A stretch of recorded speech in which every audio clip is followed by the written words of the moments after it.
Anggota DPR RI Alimuddin Kolatlena serap aspirasi di Kanwil Kemenak Maluku.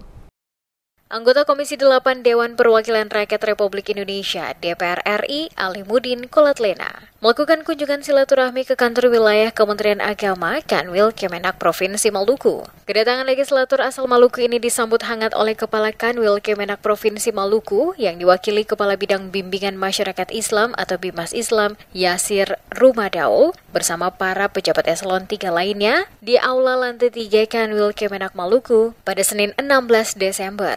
Dalam kunjungan tersebut, Alimuddin menyerap aspirasi dari jajaran Kemenak terkait berbagai isu penting yang berkembang, khususnya di bidang keagamaan dan pendidikan di Maluku. Kepala Bidang Bimas Islam Yasir Rumadaul dan jajaran staf menyampaikan berbagai aspirasi dan permasalahan di wilayah Maluku. Beberapa poin penting yang diangkat dalam pertemuan tersebut antara lain, mulai dari infrastruktur pendukung di asrama haji, kebutuhan guru PNS bagi pendidikan umat agama Hindu, Katolik, Buddha, Kristen, penegrian sejumlah sekolah, pembangunan KUA, dan berbagai aspirasi lainnya, termasuk kebutuhan mendesak untuk mempertahankan status EHA di Maluku.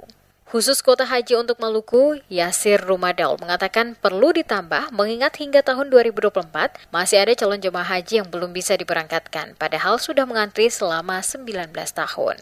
Sementara itu, Alimuddin mengatakan kunjungannya kali ini merupakan bagian dari komitmen DPR RI, khususnya Komisi 8, untuk mendengarkan langsung kebutuhan mitra kerjanya dan memberikan masukan yang dapat memperkuat pelayanan pemerintah daerah, terutama dalam bidang agama dan pendidikan keagamaan di Maluku.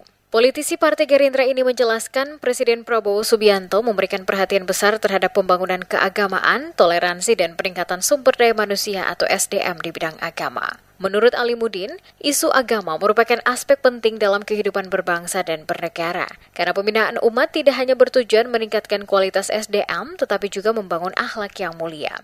Terkait embarkasi haji antara atau EHA di Maluku, Alimuddin mengakui pentingnya kebijakan ini bagi calon jemaah haji, terutama yang berusia lanjut. Menurutnya, pemberlakuan EHA mengurangi beban biaya, waktu, dan energi karena tidak perlu transit di Makassar. Namun mempertahankan EHA hingga 2025 bukanlah tugas yang mudah mengingat status Bandara Patimura yang turun dari internasional menjadi domestik.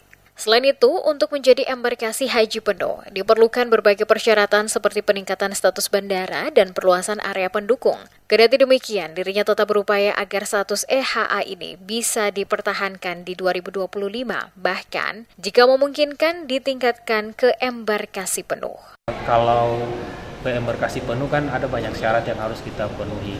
Itu kepentingan dan kebutuhan kita memang untuk melayani calon jemaah haji kita di Maluku yang kita tahu memang agak sedikit kepayahan dan kesusahan kalau memang selama ini transitnya di Makassar. Tapi dengan pemberlakuan embarkasi haji antara di Maluku pada tahun 2024 kemarin itu betul-betul sangat membantu calon jemaah haji kita dan jemaah haji kita karena dari sisi biaya, waktu, dan soal energi juga, apalagi yang melaksanakan haji kan ada usia-usia yang sudah tua.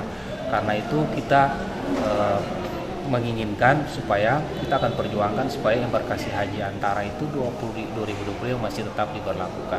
Jangan sampai dicabut seiring dengan status bandara kita juga yang sudah turun status dari internasional ke domestik. Alimuddin berkomitmen membawa berbagai aspirasi tersebut ke tingkat pusat dan memperjuangkan kebutuhan masyarakat Maluku, terutama di bidang keagamaan dan pendidikan. Ia berharap langkah ini dapat memperkuat harmonisasi kehidupan beragama dan mendukung pembangunan berkelanjutan di Maluku.